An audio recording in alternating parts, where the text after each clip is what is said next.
Illegal aliens should be allowed to attend Texas public schools free, or do you think that their parents should pay for their education? Who are you addressing that to? I think you're first in this. He was looking right at you. I said he was. Look, I'd like to see something done about the illegal alien problem that would be so sensitive and so understanding about labor needs and human needs that that problem wouldn't come up. But today, if those people are here, I would reluctantly say I think they would get whatever it is that they're, what the society is giving to their neighbors. But the problem has to be solved. The problem has to be solved because as we have kind of made illegal some kinds of labor that I'd like to see legal, we're doing two things. We're creating a whole society of really honorable, decent, family-loving people that are in violation of the law, and secondly, we're exacerbating relations with Mexico.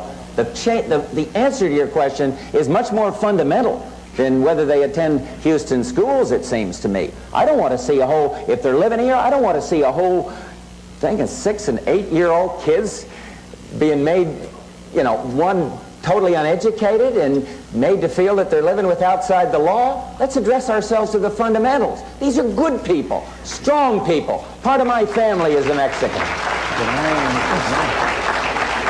I add to that? Watch their communities destroyed by this sudden, suffocating inundation of illegal aliens. I said, if you let them in, it's going to be hell.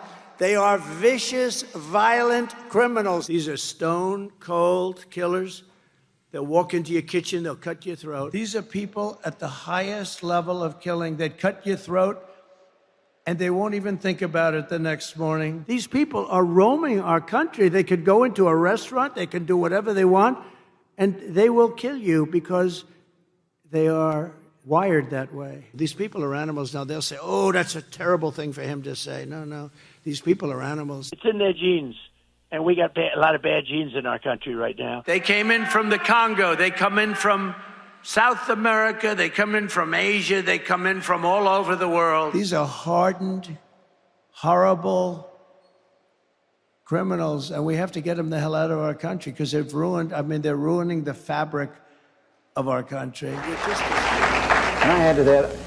I think the time has come that the United States and our neighbors, particularly our neighbor to the south, should have a better understanding and a better relationship than we've ever had. And I think that we haven't been sensitive enough to our size and our power. They have a problem of 40 to 50% unemployment.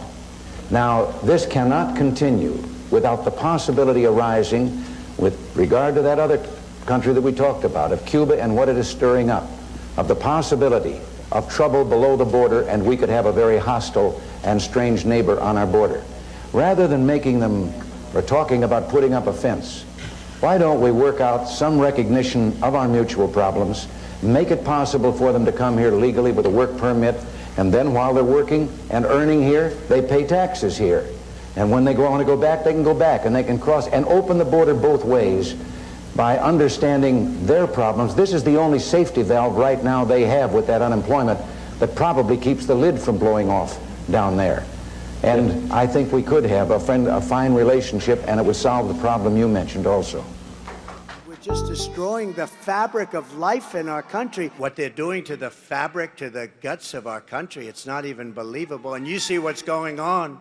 You see what's going on. They're taking over towns and cities. They want to flood up Pennsylvania in particular, Ohio, Michigan, Wisconsin, and the entire Midwest with thousands of migrants from the most dangerous countries on earth, destroying the character of small towns and leaving local communities in anguish and in despair. Your state will be a dumping ground for people that have committed murder, violent crimes, drugs. Medicare and Social Security will buckle and collapse because these people are going on to your Social Security rolls, if you can believe it.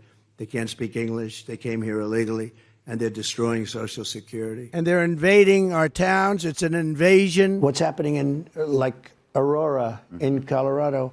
Venezuelan gangs are taking over the real estate. They're becoming real estate developers. Venezuelan gangs have taken over entire apartment buildings in Aurora, Colorado. Military-style weapons, AK-47 Supremes.